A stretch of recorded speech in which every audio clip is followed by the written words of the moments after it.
Good morning friends. आज हमारा topic है हीट कैपेसिटी। तो बच्चों आज हम क्या स्टडी करेंगे? Heat capacity which is denoted by capital C. Okay, capital C के थ्रू हम डिनोट करते हैं बच्चों। ठीक है, इसकी डेफिनेशन स्टडी करते हैं हम। कोई सब्सटेंस है यानी कि amount of a substance the heat required raise to temperature 1 degree Celsius और 1 Kelvin is called heat capacity. Heat capacity को हम किससे डिफाइन करेंगे? यानी कि amount of heat required to raise the temperature of a given amount of a substance by 1 degree Celsius और Kelvin is called heat capacity. ठीक है ना? यानी कि कोई भी सब्सटेंस की वो अमाउंट जिसका टेम्परेचर 1 डिग्री सेल्सियस या 1 केल्विन इंक्रीज करने के लिए जो हीट रिक्वायर्ड होगी वो सब्सटेंस की क्या होगी? हीट कैपेसिटी होगी। ठीक है बच्चों, हीट को हम कौन कौन सी यूनिट के थ्रू शो करते हैं? यूनिट होती है बच्चों, एक तो जूल पर केल्विन या केल्विन इनवर्स 1। दूसरा हम कैलोरी में भी मेजर कर सकते हैं, कैलोरी केल्विन इनवर्स 1। ठीक है, तो ये तो केल्विन में लिया टेम्परेचर, तब है। अगर हम सेल्सियस में लेते हैं तो जूल डिग्री सेल्सियस इनवर्स 1। ठीक है ना? Similarly calorie degree Celsius inverse 1। ठीक है, तो ये इसकी यूनिट होगी हीट कैपेसिटी की। ठीक है, अगर आप जूल में एनर्जी काउंट करते हो तो ये वाला लगेगा, कैलोरी में करते हो तो ये वाला लगेगा। ठीक है, अब बच्चों मोस्ट इंपॉर्टेंट बात क्या है इसमें कि हीट क्या है बच्चों? एक एक्सटेंसिव प्रॉपर्टीज होती है। क्या होती है? एक्सटेंसिव। एक्सटेंसिव यानी कि क्वांटिटी पर डिपेंड करती है ये। ठीक है, यानी कि जो हीट कैपेसिटी है वो एक्सटेंसिव प्रॉपर्टीज क्यों है? क्योंकि वो क्वांटिटी पर डिपेंड करती है बच्चों। ठीक है, तो ये तो हुआ अपना हीट कैपेसिटी। दूसरा अपना टॉपिक है molar heat capacity. It is denoted bye Cm। ठीक है ना? M यहां पर मोलर है और C क्या? Heat capacity. ठीक है, तो इसको किस तरह से डिफाइन करेंगे बच्चों? Amount of heat required to raise the temperature of 1 mole of a substance. ठीक है ना? हीट, मोलर हीट कैपेसिटी में सब्सटेंस का हम क्या यूज करते हैं? मोल्स में यूज करते हैं। तो 1 मोल ऑफ सब्सटेंस का टेम्परेचर अगर हमें 1 डिग्री सेल्सियस या 1 केल्विन अगर इंक्रीज करना है तो जो हीट रिक्वायर्ड होगी इंक्रीज करने के लिए वो उसकी क्या होगी? मोलर हीट कैपेसिटी होगी उस सब्सटेंस की। ठीक है बच्चों, मोलर हीट कैपेसिटी का फॉर्मूला है बच्चों आपके Cm equal heat capacity upon number of moles. ठीक है, ये इसका फॉर्मूला है। इसके थ्रू आप मोलर हीट कैपेसिटी निकाल सकते हो बच्चों। अब बात आती है यूनिट की। यूनिट सी की यूनिट तो आपको पता ही है, जूल केल्विन इनवर्स 1 होती है या फिर कैलोरी केल्विन इनवर्स 1 होती है सी की वैल्यू हीट कैपेसिटी की। नीचे क्या है? मोल है। मोल को ऊपर ले जाएंगे तो क्या यूनिट हो जाएगी आपकी? Joule kelvin inverse 1 mole inverse 1। Similarly calorie में कंसीडर करते हैं तो कैलोरी केल्विन इनवर्स 1 और मोल इनवर्स 1। अगर आपने टेम्परेचर सेल्सियस में कंसीडर किया है तो बच्चों क्या हो जाएगा? Joule degree Celsius inverse 1 mole inverse 1, ये इसकी यूनिट हो जाएगी।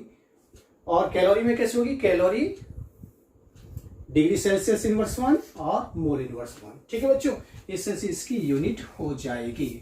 बच्चों ये जो Cm है यानी कि मोलर हीट कैपेसिटी है वो बच्चों इंटेंसिव प्रॉपर्टीज होती है। इंटेंसिव प्रॉपर्टीज क्यों बोला मैंने बच्चों? क्योंकि दो एक्सटेंसिव प्रॉपर्टीज का जो रेशियो होता है ना वो किसके इक्वल होता है?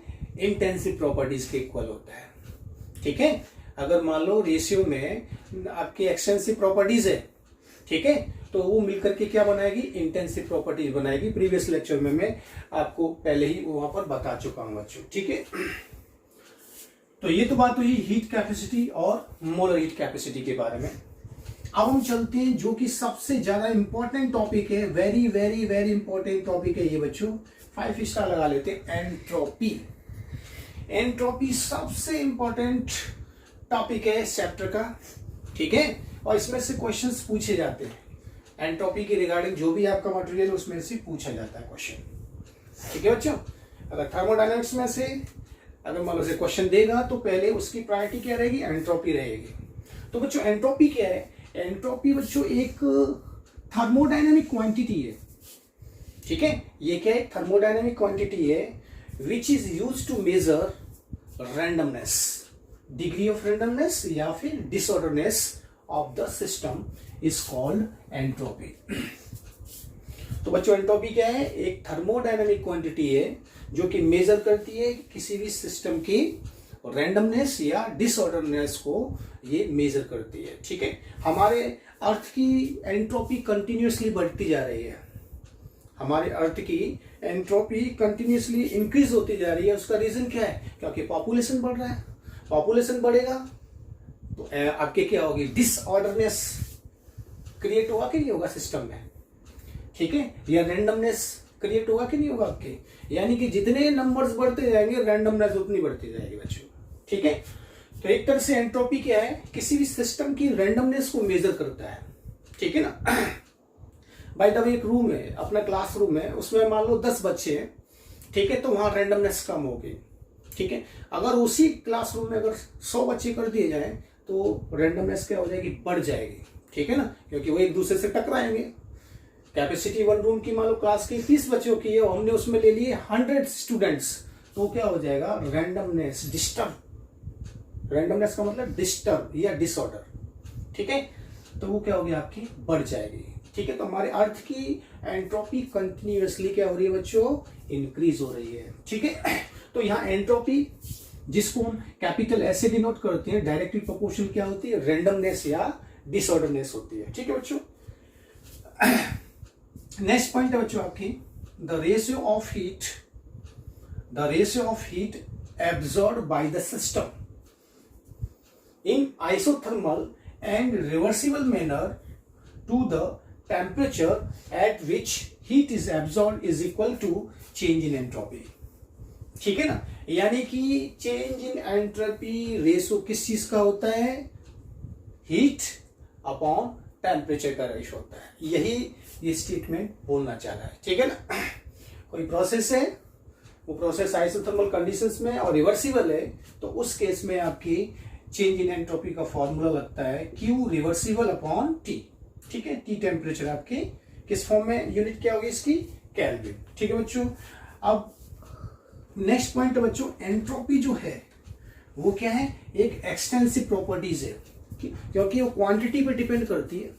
जैसे कि अभी मैंने आपको बताया कि एक क्लास में मान लो 10 स्टूडेंट्स हैं तो रैंडमनेस कम होगी।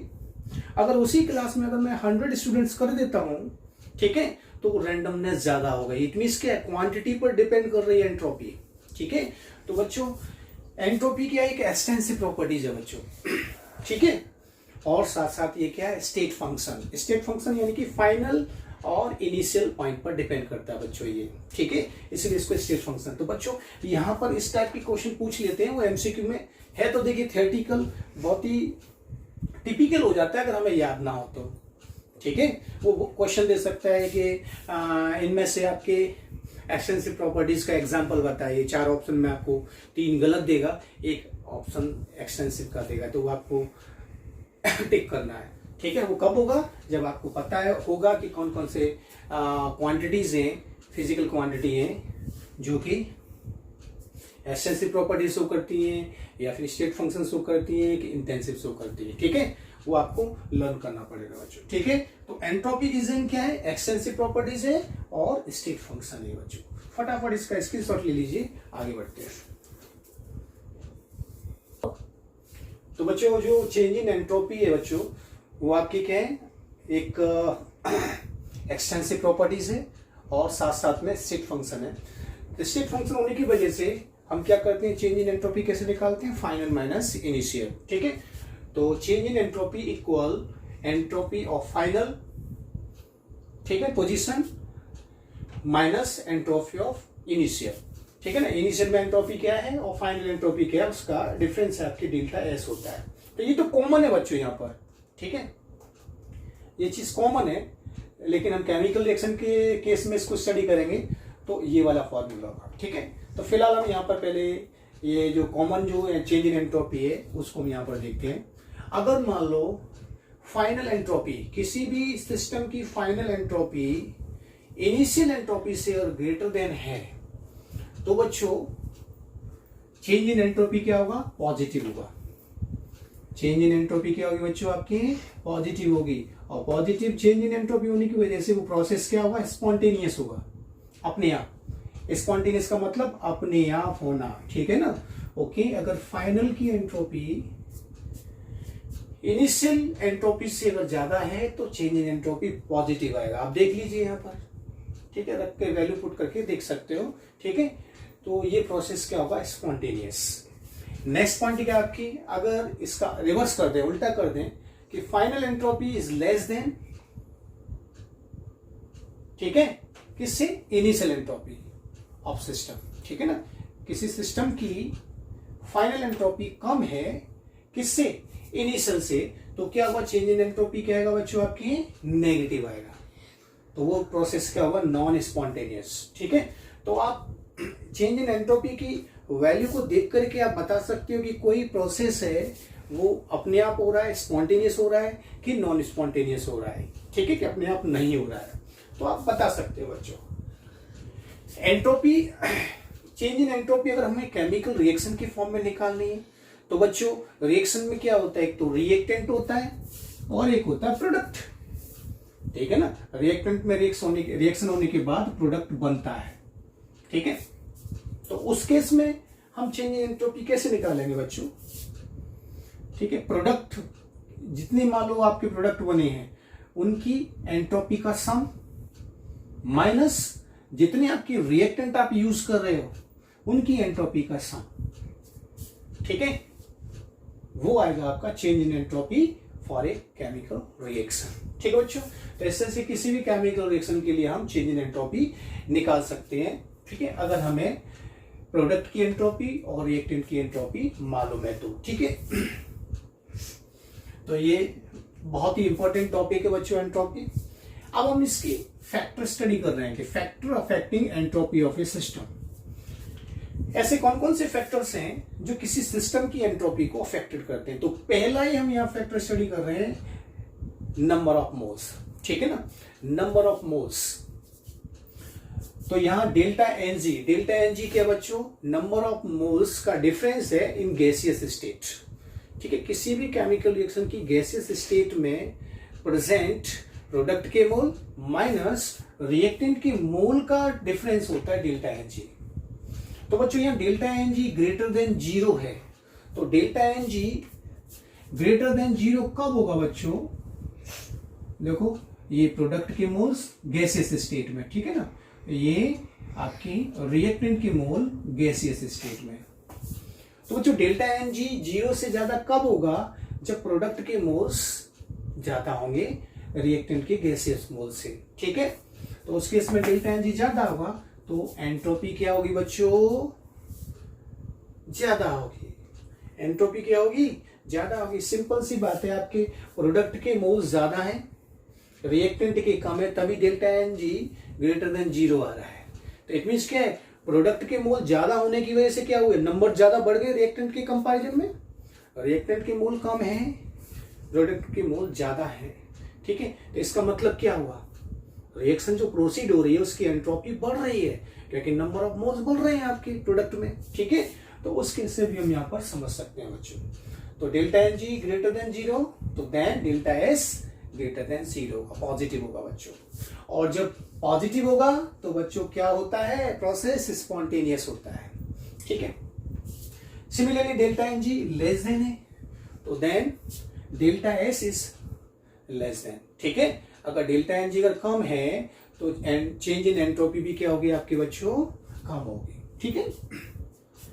फिजिकल स्टेट में हम अगर एंट्रोपी डिटरमाइन करें तो बच्चों गैसियस स्टेट में मॉलिक्यूल्स क्या है, रैंडमली मूवमेंट करते हैं, ठीक है, क्योंकि उसमें इंटरमॉलिक्यूलर फोर्स तो क्या होता है, नेग्लिजिबल होता है। मॉलिक्यूल्स जो उसके अंदर जो मॉलिक्यूल्स है वो जिगजैग यानी कि रैंडम मोशन करते रहते हैं, ठीक है। तो रैंडमनेस बच्चों आपके किस में सबसे ज्यादा है, गैस में ज्यादा होगी, तो एंट्रोपी गैसियस सब्सटेंस की ज्यादा होगी, ठीक है। लिक्विड में थोड़ा रैंडमनेस कम होती है गैस के कंपैरिजन में, तो इसलिए एंट्रोपी उसकी कम है। और सॉलिड में तो मॉलिक्यूल्स होते हैं वो एक दूसरे से क्लोजेस्ट होते हैं, एक दूसरे के नियरेस्ट होते हैं, ठीक है। तो उससे वहां पर रैंडमनेस क्या बहुत ही कम होती है, और रैंडमनेस जब बहुत कम होगी तो एंट्रोपी भी क्या होगी, बहुत कम होगी, ठीक है। ओके, तो एंट्रोपी क्या है, किसी भी सिस्टम की रैंडमनेस का मेजरमेंट होता है, ठीक है बच्चों।